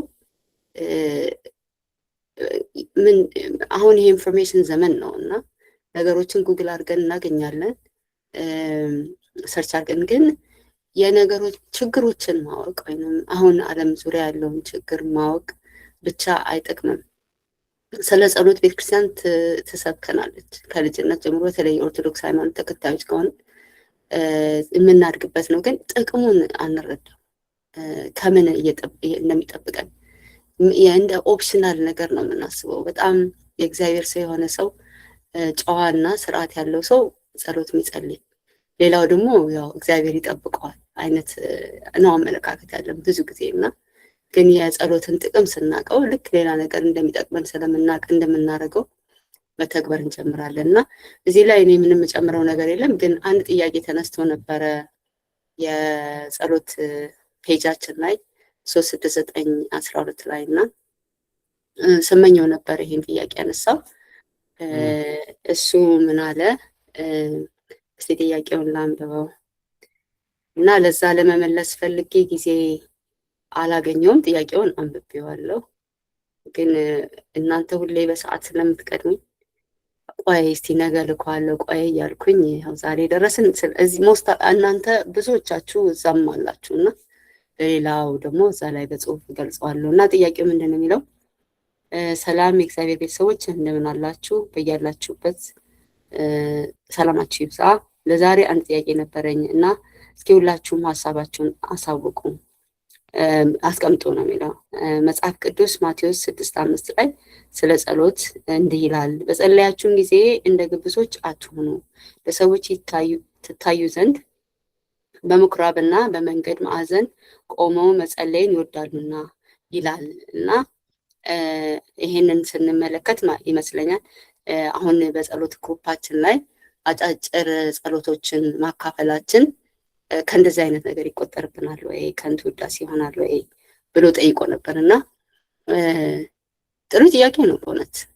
ግን አላማችን ምንድን ነው ነው ነገሩ። አንደኛ አሁን 36912 እንትን ከማለት ያ ፔጅ ክሬት ከመደረጉ በፊት ሁላችንም በአቅማችን እንሞክራለን። እና ያደረግንበት ዋናው አላማ ምንድን ነው? አንዳንዶቻችን ገና ልምዱን ስላላደበር ነው እና በስራም በተለያየ ነገር የቀን ተቀን ህይወት ኃላፊነት ቢዚ ስለሚያደርገን አዲስ ነገር እስክንለምድ ድረስ ያስቸግራል። እና የለመድነው ላልለመድነው፣ የበረታ ነው ላልበረታ ነው መነቃቂያ እንድንሆን በደንብ የበረታ ነው እዛ ላይ ፖስት እያደረግን ሰዓቶቹን ሰው እንዲያስታውስ 3 ሰዓት ሲሆን 6 ሰዓት 9 ሰዓት 12 ሰዓት የተለያየ ቦታ ነው ያለነው። ግማሾቻችን በሌላ ታይም ዞን ያለነው ሌላ ሀገራት ነው ያለነው። እና ግን በኢትዮጵያ 36912 ሰዓት ላይ ጸሎቶችን እያሰብን ፖስት ባደረግን ቁጥር እኔም ሌሎችም በሌላ ሀገር ያለነው እናስተውላለን። እና እነዛን አጠር ያሉ ጸሎቶችን ስራ ላይ ምንሆን አቡነ ዘበሰማያት ማለት አይሳነንም፣ ሳዶር፣ አላዶር፣ ዳናት፣ አዴራ፣ ሮዳስ እነሱን ቀኗቱን ማለቱን ሰላም ለኪ ማለቱን እና ሰዓቶችን እንድናስተውል ነው። ብዙ ሰው ተጠቅሟል። እኔ የራሴን መናገር እችላለሁ። እግዚአብሔር ይመስገን ትንሽ ጸሎት ህይወቴ እንደምመኘው እንደምፈልገው አሁንም አይደለም፣ ግን እለት እለት እግዚአብሔር በተጋን ቁጥር እሱ የሚያበረታ ኃይል ይሰጠናል። እና በተለይ ያኛው ፔጅ ክሬት ከተደረገ በኋላ ኃላፊነትም ስለነበረብኝ ነበር መጀመሪያ ላይ ሰዓቶቹን አስተውዬ እነዛን አጫጭር ጸሎቶች ፖስት እያደረግኩ ከዛ ሁላችሁም የተከተላችሁ ስትሄዱ እኔ ራሴ እንደውም አስፈላጊ አልነበርኩም ከዛ ወዲያ። እና ምንድን ነው ያየሁት? ምንም ፈጽሞ ጸሎት ህይወት ያልነበራቸው ሆነው ያንን አይተው እንደዚህ ሰው ይሄን ያህል ጊዜ 36912 ልብ ብሎ ይጸልያል ብለው ተገርመው ጸልዩልኝ እያሉ የገቡ ሰዎች ነበሩ። ከዛ ወዲያ እነሱ ሲበረቱ አይቻለሁ። እና በራሴ ህይወት ደግሞ እንዳየሁት ግድ የለም በኋላ ጸልያለሁ የምለው ነገር ነበር። ማለት ጠዋት እግዚአብሔር ይመስገን ለሊት ጸሎት አድርጌ ስራ ስላለ እንደሱ አደርጋለሁ። ቀን ላይ ምበላ ከሆነ ወይ ከሰዎች ጋር ወይ ስብሰባ ካለ ምናምን እግዚአብሔርን አመስግኜ እንደሱ አደርጋለሁ። ከስራ በኋላ ደግሞ ስለቀኑ አመሰግናለሁ። ከዛ ማታ ደግሞ ያው በቂ ጊዜ አለ ጸሎት እና አደርጋለሁ። ይሄን ያህል እንደዚህ ነው ማለት ባልችልም፣ ነገር ግን 3 6 9 12 ሲሆን እስቲ የቻል ነው 3 ሰዓት የሚችል 3 ሰዓት 6 ሰዓት ከቻለ ሁሉም ሰው በሚችለው ሰዓት ያድርግና የህብረት እንዲፈጠር በሌላ ነገር ሰው ዩቲዩብ ላይ ምን ላይ ቻት ያደርጋል፣ በተለያየ ነገር ቲክቶክ ላይ ቻት ይደረጋል። ስለ ጸሎት ግን እኔ ብዙ ጊዜ ገጥሞኝ አያውቅም።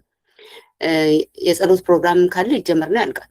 ለምሳሌ ሮብና ዓርብ ጸሎት ካለ ጸሎት ይደረጋል፣ ይጀመራል፣ ያልቃል። 3 6 9 12 ላይ በነዛ ሰዓቶች ሁሉ እግዚአብሔርን ማሰብ፣ የእሱን ህቡ ስም መጥራት፣ ምስጋና ማቅረብ፣ መማፀን፣ ይቅርታ ምሕረቱን መማፀን ለመጀመሪያ ጊዜ ፓርቲሲፔት ያደረጉት በዚህ ነገር ላይ ነውና የማይቻል መስሎኝ ነበር። ይገርማል፣ ግን ይቻላል። ስለመሻታችን እግዚአብሔር አድርጓልና ጥያቄውን ለመመለስ ግብዝነት ይሆናል ወይ ለሚለው ለምሳሌ ቤተክርስቲያን ሄደን በህብረት ስንጸልይ ጸሎት ቅዳሴ ሲቀደስ አብረን ስንጸልይ ታይታ አይደለም። እግዚአብሔር ቅዱስ ስሙን ለማመስገን በቅዳሴው የሚደረገውን ምስጋና አብረን ለመሳተፍ ለመማፀን ይቅርታና ምሕረቱን ለማግኘት ለመባረክ ለመቀደስ ነውና አይደለም። እኔ እንደምረዳው ከሆነ አይደለም። ምክንያቱም ደግሞ ኦንላይን ሲሆን ጭራሽ የሚያየንም የለም። ማን እንደሆነ ማን ያውቃል ሲጀመር ማለት ነውና ማንም ሳያስገድደን እንደዛ በማድረጋችን በጸሎት ሰዓቱን አክብረን በመምጣታችን የሚሰጠን ሜዳሊያ የለም። እግዚአብሔርን አስበነው ነው እና እኔ እንደውም እንደሚመስለኝ በጣም የሰፋ እንትን ነው አመለካከት ነው። ለምን በዛ በስውሩ ማንም ሰው በአካል በማይገኝበት በመንፈስ ማምለክን በጣም የሚገልጽ ነገር አድርጌ ነው ያየሁት። ለምን እሱን ብቻ አክብረን ነው፣ እሱን ብቻ እግዚአብሔርን አስበን እሱን አክብረን የሚያየንም የለም። ማን ያየን? የሚያየንም የለ ከመድኃኔዓለም ከንጉስ ክርስቶስ በስተቀር ማን ያየናል? እና ጠቃሚ ብዬ ነው ያገኘሁት። ጥቅም ብቻ ነው፣ ግን ትንሽ መታረም ያለበት ነገር ያለም ይመስለኝ። ስንጀምር ጸሎቶቹን ለማስታወስ ነው አይደለ? እርስ በርስ እንድናስታውስ እና 2 ወይንም ከ2 በላይ ሆናችሁ በአንዳች ነገር ተስማምታችሁ በስሜ ማናቸው ነገር ብትለምኑ እኔ በመካከላችሁ አለው፣ በሰማይ ያለ አባታችሁን የለመናችሁትን ይፈጽምላችኋል እንዳለ ያ የሱ ቃል ነው እና በአካል መገናኘት ባንችል እንደዚህ በጸሎት ግን እግዚአብሔርን መማፀን፣ እግዚአብሔርን ማመስገን፣ እግዚአብሔርን ማምለክ ይገባናል ብለን የተነሳሳንበትን ነገር እግዚአብሔር ራሱ ያውቃልና ለዛ ነው የጸና ነው የበረታን የመጣ ነው። ቅድምም አይ ቲንክ ቤት እንደዛ ብላ ነበረ። በጣም እንደዚህ የበረቱ ሰዎች ያሉበት በማየቴ የበለጠ በረታው ብላ ስትናገር ብዙ ሰው እንደዛ ይላል። ይቅርታ አድርጉልኝ፣ ስልክ መጥቶብኝ ነው። ይቅርታ እና ምንድን ነው ለማለት የፈለጉት ነገር ግን በጣም በዛ ያሉ ጸሎቶችን ፖስት ማድረግ ጀምረናል። ማለት አንዳንዴ ቅንጨብ ማድረግ እንችላለን። ብዙ መሆኑ አሁን ለምሳሌ አንዳንድ ሰው የሆኑ ጸሎቶችን አያውቅም ይሆናል አይደለ? ከዛ ፊት ገጥሞት ላያውቅ ይችላልና የሆነ ቀንጨብ አድርገን ያደረግነውን ነገር ደግሞ ሬፈረንስ መስጠት ከየት እንደወሰድ ነው እኛ የፈጠርነው ነገር ሳይሆን የራሳችንም ጸሎት ሼር እናደርጋለን። እዛ ላይ ግን ከገድላት ከታምራት ከመልካዎች ከተለያየ ጸሎቶች ያገኘነውን ቀንጨብ አድርገን የማን ጸሎት እንደሆነ ሼር ማድረግ ነው የሚገባን እና ሳልኩ ለውነት እና ሰው እኔ ያየሁት ምንድነው ምንም በጎ ነው፣ ምንም መጥፎ ነገር የለውም። ግን እንትን ላይ አሁን ለምሳሌ የሰርክ ጸሎት ላይ ያሉትን ወይንም በዓላት እንግዲህ ሌላ ፔጅ ላይ ያገኘነውን ነገር በዓላትን እንትን ብለው የሚገልጹትን በጣም ረጅም እንትኖችን ካፒ ኤንድ ፔስት ማድረጉ እሱ ጋር የሚጎዳ ባይሆንም ጥቅሙን አላይ። ለምን ሌላ ቦታ ማግኘት የምንችለው ነገር ነው። አንድ ሁለተኛ ሰውን ለማስታወስ ጸሎታችን እንድናስብ ሰዓቶችን እያሰብን የእግዚአብሔርን ህቡዕ ስም እንድንጠራ በጸሎት እንድተጋ ነው እንጂ እዛ ጋር ኮፒ ፔስት ማድረጉ ጸሎት አይደለም። ኮፒ ፔስት ማድረግ አለ ማስተዋል፣ እርስ በርስ እንድንተሳሰብ እንድናስታውስ ያነቃነው እንድነቃ ስራ ውስጥ የተጠመድነው እንድንወጣበት ነው እንጂ እዛ ያንን ስናደርግ የእግዚአብሔርን ስም ካላሰብን እግዚአብሔርን ካላመሰገንን ከቻልን አቡነ ዘበሰማያት ወይም 5 ቀናተ መስቀል ካልጠራንና ዝም ብለን ካፒ ኤንድ ፔስት የምናደርግ ከሆነ እዛች ጋር ተሸውደናል። ምክንያቱም ጸሎትን አይተካም። ጸሎታችን እንድንጸልይ እግዚአብሔርን እንድናስብ እሱን እንድናመሰግን በስራውና በጊዜው ተጠምደን በስልክ ላይ የምንሆንበት ጊዜ አለ። ስራም ይዞን ይሆን ይችላል። በተለያየ ህይወት ጉዳዮች ተጠምደን እነዛን ሰዓቶች ቆም ብለን የእግዚአብሔርን ቅዱስም እየጠራ የምናመሰግንበት እድል እንዳያመልጠን ነው እና አንዳችን ስናደርገው ሌላችን እንድናይ ነው። እርስ በርሳችን እንድንተዋወስ ነው። ላይክ አንዱ አንዱን እንዲያስታውሰው ነው እንጂ አንዳንዴ ምን አይቻለው ከዚህ ሌላ ሰው ያለውን ነገር እስከነስማቸው ኮፒ አድርገው ፔስት ያደርጉ አይቻልም። እስከነስማቸው ያ ምን ማለት ነው? ያ በእውነት ትክክል አይደለም በእውነት። ምክንያቱም እኛ የተባለውን ጸሎት ሳይሆን በዛ ሰከንድ በዛ ቅጽበት ውስጥ እግዚአብሔር ነው ማሰብ ያለብን እና ብዙ ሰው አላየውም እንደሱ አይነት ጥቂት ጊዜ አይቻልነው። የቻልኩትን ዲሊት አድርጌያለሁ። ለምን ሌላ ሰው ያን ነገር ምንድነው ልምድ አድርጎ እንዳይቀጥል መጥፎ ተጽዕኖ እንዳይሆን ዲሊት አድርጌያለሁ። ሌላ ደግሞ ልላችሁ የፈለኩት ሙሉ ጸሎት መጽሐፍ ወይንም እዛ ላይ ፖስት ማድረግ ምንም አይጎዳም። አሁንም ጸሎት ነው፣ አሁንም መልካም ነገር ነው። ነገር ግን ስክሪን ታይም እንቀንስ፣ ስክሪን ላይ አንሁን እያልን ተጨማሪ ጸሎት ላይ መሆን ባለብን ጊዜ ስክሪን ታይም የሚጨምር ነገር ማድረግ ይሆንብናል። ሶ ኢትስ ኮንትራዲክት ያደርጋል። ዲፊትስ ዘ ፐርፐስ። ማድረግ የፈለግነው እንድንነቃቃ እኔ ከነቃሁ ሌሎችን በዛውም እግረ መንገዴን ሁሉም ሰው ማግኘት አልችልም። ግን እዛ ላይ በዛች ሰዓት እኔ ፖስት አደረገ፣ እናንተ ፖስት ታደረጉ፣ ሌላ ሰው ፖስት አደረገ ቁጥር እርስ በርሳችሁ ፖስት ታደረጉ የረሳው ሰው ያስታውሳል። እና ብዙ ሰው አሁን ልምዱ እንዳካበተ አውቃለሁ። የኪዳነ ምሕረት 7 ሱባኤ ሞላ ማለት ነው ከጀመረ 7 ሱባኤ ሞላ እና በዛ ውስጥ እየበረታችሁ ነው ያየሁት እንጂ እየደከማችሁ አይደለም። እና ጠቃሚ ነው ብዬ አስባለሁ። ለታይታ እንዳልሆነ ደግሞ ያው ማን ያየናል? አንድ ሁለተኛ ቤተክርስቲያን ተሰብስበን ስንጸልይ በአካል ተገኝተን እንኳን የምንሰበሰብበት ምክንያት እሱን መድኃኔዓለም ፈጣሪ አምላክ እግዚአብሔርን ለማምለክ፣ ለማክበር፣ ለማመስገን ይቅርታ ምሕረቱን ለመማጸን እሱን ከፍ ከፍ ከሚያደርጉ ከካህናትና ከቅዱሳን መላእክት ከጻድቃን ሰማዕታት ጋር ብናያቸውም ባናያቸውም ስርዓቱ ሰማያዊ ስለሆነ ሰማያዊ ስርዓት ውስጥ ለመሳተፍ ነው እና ዓላማችን በልባችን ያለው ዓላማ እንደዛ ከሆነ እዚህ ጋር ታይታ አላይም እና ያን ጥያቄ መልስ መመለስ ፈልጌ ነበር። ረዘመብኝ። ቀድቼ የምተው ነበረ፣ ግን ይሄን እድል ስላገኘው እናንተም ስላላችሁ እግዚአብሔር ይስጥልኝ። ወንድማችን ዮሐንስ እዚህ ላይ የምጨምረው ነገር ካለ?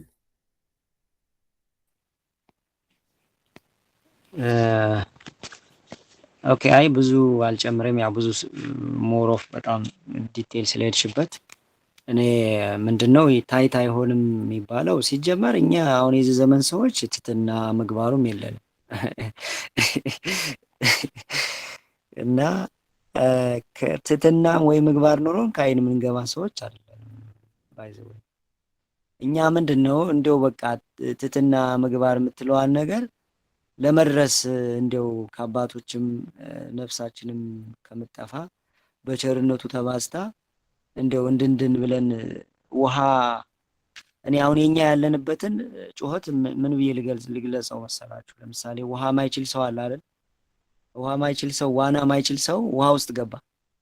ከዛ ውሃ ለመዋኘት ብሎ አይችልም፣ ግን ለማዳን ራሱን ለማዳን ሲጮህ ተመልከቱ። እና ያን ጩኸት ነው እየጮህነን ያለን። ለምን? ብዙ ሰው ተኝቷል። ብዙ ሰው እየጮህ አይደለም።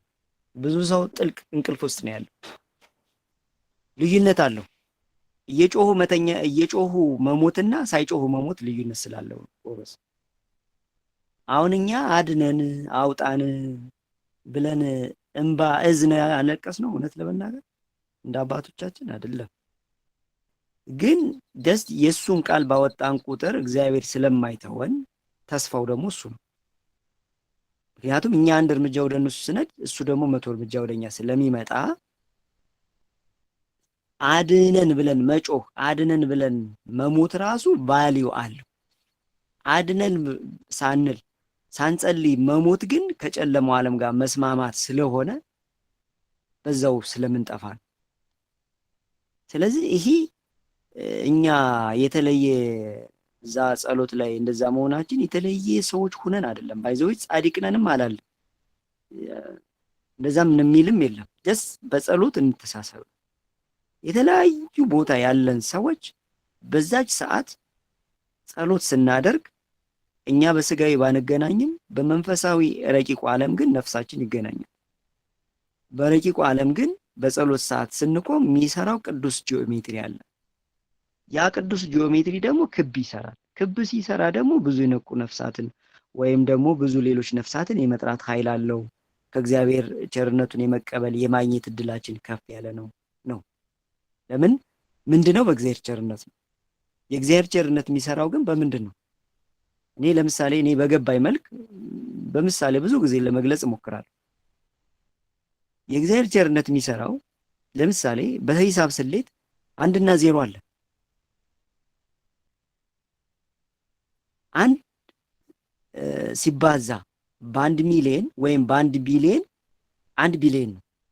0 ሲባዛ በ1 ቢሊዮን 0 ነው። ልዩነቱ ምንድን ነው?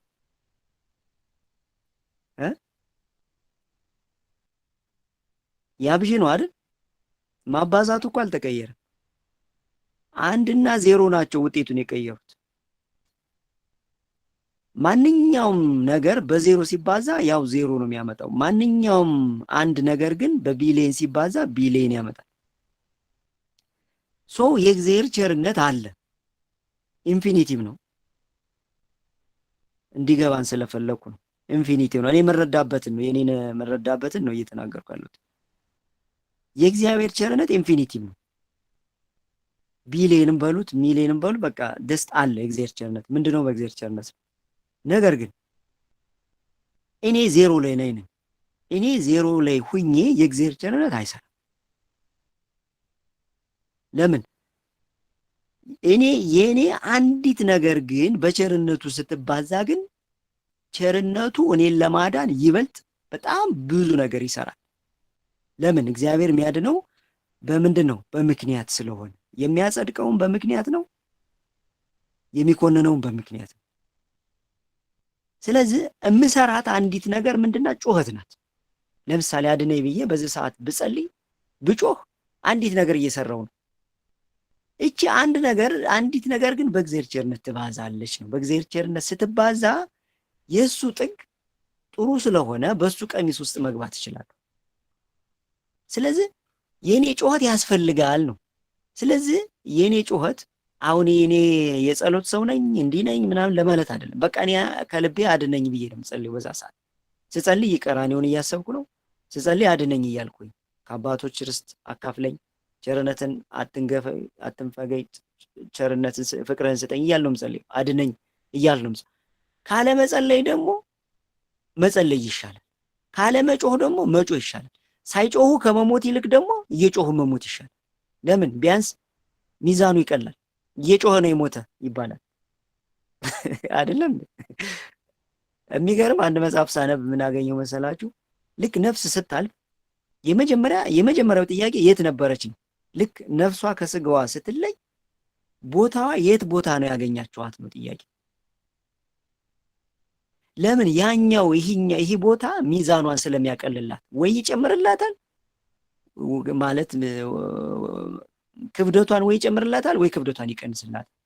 ለምሳሌ ዝሙት ስትሰራ ብትሞት ምን እየሰራች እንደነበረ ያ በጣም ከፍተኛ ልኬት አለው።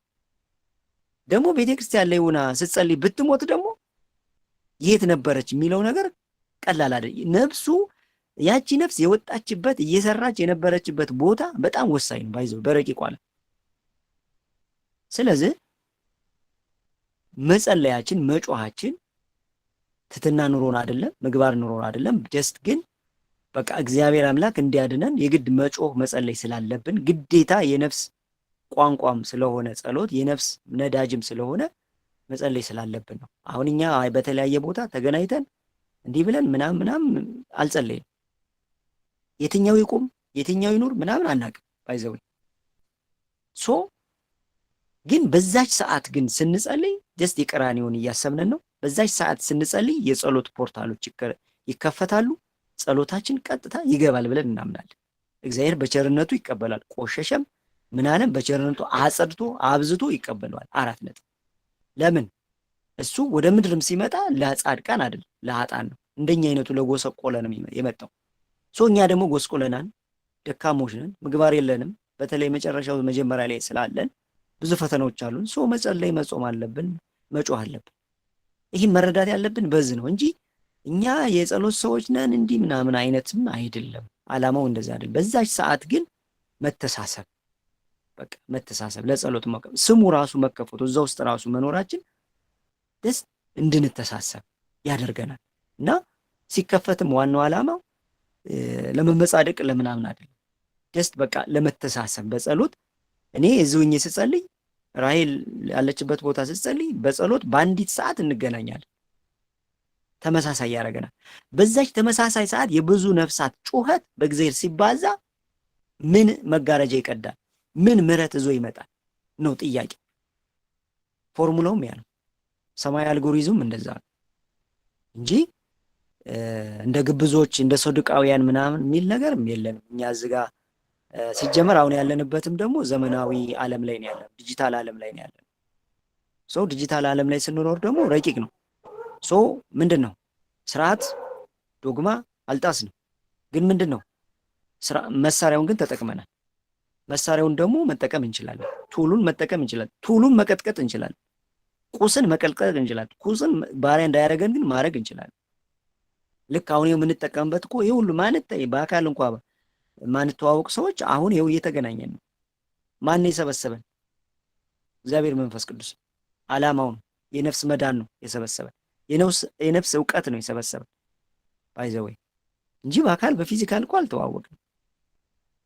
ሶ መልእክቱን ወይም ግሩፑን በዛ መልክ ብንረዳውና ራሔል የሰጠችውን አስተያየት በዛ ወስደን ጀስት ግን በቃ በዛች ሰዓት ለራሳችን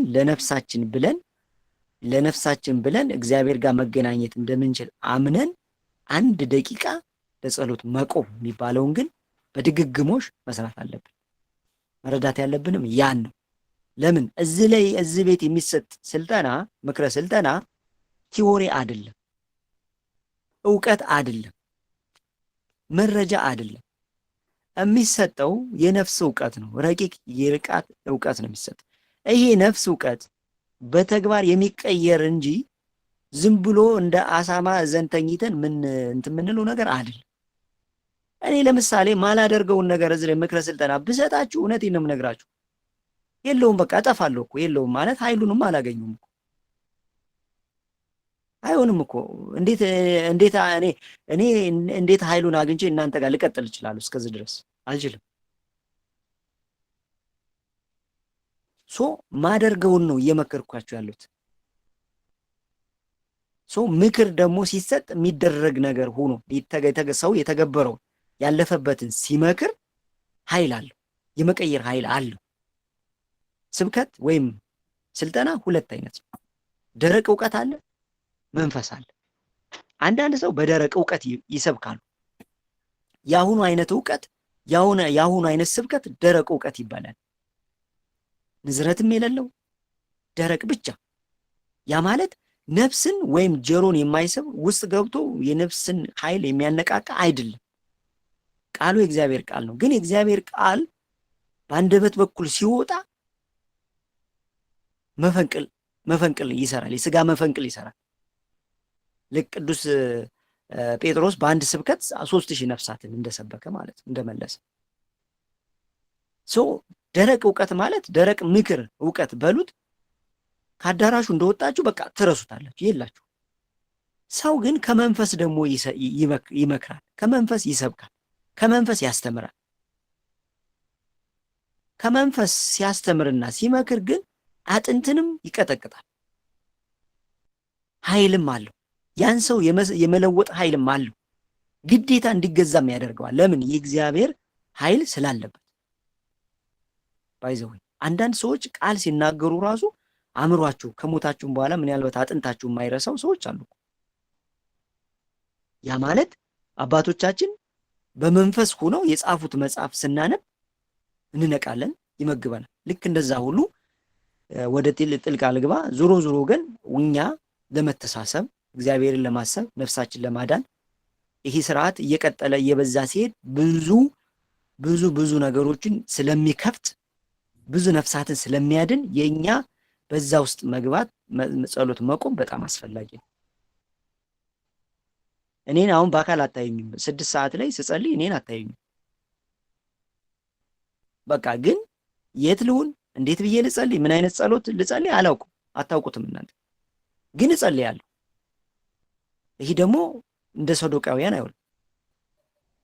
ብቻ ግን ቴክኖሎጂውን መጠቀም ስላለብን ብዙ ነፍሳት ሲሰባሰቡ ጥሩ የሆነ ኃይል ስለሚፈጠር ነውና በዛ መልክ ብንረዳው ጥሩ ነው የሚለውን እንደው ሐሳብ ለመስጠት ያህል ነው። ትክክል። ለሌሎቹም አዲስ ለገቡ አዲስ ለመጡ እንደዚህ አይነት ጥያቄ ካለ ጥሩ በቃ ይሄ መልስ አይ ቲንክ በቂ ነው። በተጨማሪ ደግሞ እንዴት ነው ተመሳሳይ ኃይሎች አንድ ላይ ሲሆኑ እንግዲህ ብርሃንና ጨለማ ምን ህብር አለው የሚባል ነገር አለ አይደለ? እና ብዙ ብርሃንን የሚሹ ብዙ ወደ ብርሃን መሄድ የሚፈልጉ ብዙ ብርሃንን እንዲሆንላቸው እንዲበራላቸው የሚተጉ ሰዎች ሲተባበሩ አንዱ በደከመ ጊዜ እንደው አንዳንዴ በጸሎት ስንተጋ ይመጣ ፈተና ይኖራል አይደለ? የሚዋጋ ነገር ይመጣል። ያኔ ግን ይሄ 3 9 12 ላይ ሌላዎቹም ሲቀጥሉ ስናይ እኛም ወደዛ ለመቀጠል እኛም እንድንበረታ እኛም እንዳንሳነፍ ይረዳል። ለመንቃት ብቻ አይደለም፣ ሰዓቱን ለማስታወስ ብቻ አይደለም። ወደኋላ ያለን ከሆነ ሌሎቹ ሲቀጥሉ ስናይ እኛም ተነስተን መቀጠል እንድንፈልግ ያደርጋልና ያ ራሱ ሌላ ጥቅም ነውና እንደውም እኔ ባለፈውም አይ ቲንክ ወንድማችን ያንስ ሜንሽን አድርጎታል። እየበረታን ስንሄድ አንድ ሁለት አባት ብናገኝ ጸሎት የሚባርክልን በጸሎት ተጀምሮ አንዳንድ የጸሎትን ጥቅም የተለያየ ጸሎቶችን አጠቃቀም እንዴት መጸለይ ያለብን ስንት ሰዓት ነው? አንዳንድ ጸሎቶች ሰዓት አላቸው። 3 6 9 12 ላይ ስፔሲፊክ ጸሎቶች አሉ። ማንኛውንም ጸሎት ብንጸልይ ቢጠቅመንም ጠቃሚ በነዛ ሰዓቶች ውስጥ እንዲጸለዩ አበው የኦሬዲ እንትን ያላቸው የደነገጓቸው ጸሎቶች አሉና እነዛን ማወቅ እንዴት መጸለይ እንዳለብን ስለ ጸሎት ስንጸልይ መኖር ያለበት የአካልም የልቦናም ንጽህና ንስሐ መግባት ብዙ ጥያቄ እንዳላችሁ አያለው። ምክንያቱም ብዙ ጊዜ ኢንቦክስ የምታደርጉኝ አላችሁ። ያንን ደግሞ እንዲሁም ወንድማችን እዚህ እንደሚያስተምረን የነዛን ቶፒኮች እነዛን መታነሳቸውን ጥያቄዎች ዲስከስ ማድረግ መጀመር እንዳለብን አያለሁኝ እና ሮብና አርብ እንደዚህ ጸሎት መደረግ የሚችልበት ቀናት ውስጥ አጫር ያለች ጸሎት አድርገን ግን ስለ ጸሎት ጥቅም የምንነጋገርበት ጊዜ እንዲኖር እያሰብኩ ነው። ለምን ጥቅሙን ደግሞ እያወቅን ስንሄድ ዝም ብለን ማነብነብ ወይንም አንዳንድ የጸሎት መጽሐፍ አንብበን እስክንጨርስ የምንቸኩልበት ምክንያት አለማወቃችን ነው። እንደዚህ ውዳሴ ማርያም አድርሱ እየተባለ ገጹን እያዩ 3 ገጽ ነው ስንት ገጽ ነው የቀረኝ? ያ ማለት አልተዋህድንም። ጸሎቱ ውስጣችን አልገባም። እንዴት ነው የሚገባው? እንዴት መሆን ይችላል? ብቻ ብዙ ጥያቄዎች ከናንተ መጥተዋልና ያን ጥያቄ እያንዳንዷን መመለስ ስለሚከብድ እንደዚሁ ጥያቄም ያ ነገር እንግዲህ መፍትሄ ያስፈልገዋል፣ መልስ ያስፈልገዋል እና እንወያይበታለን ብዬ አስባለሁ። በዚሁም ቀጥል እንበርታ። ሌሎችም እንደዚህ የሚፈልጉ እነሱን ጋብዝ። የጠየቃችሁኝ የጸሎቱን እንትን ፖስት አድርጉ ያላችሁ የወዳጅ ምክር ቴሌግራም ፔጅ ላይ ከእንደገና ሪፖስት እናደርገዋለን። እዛ ሄዳችሁ ማግኘት ትችላላችሁ።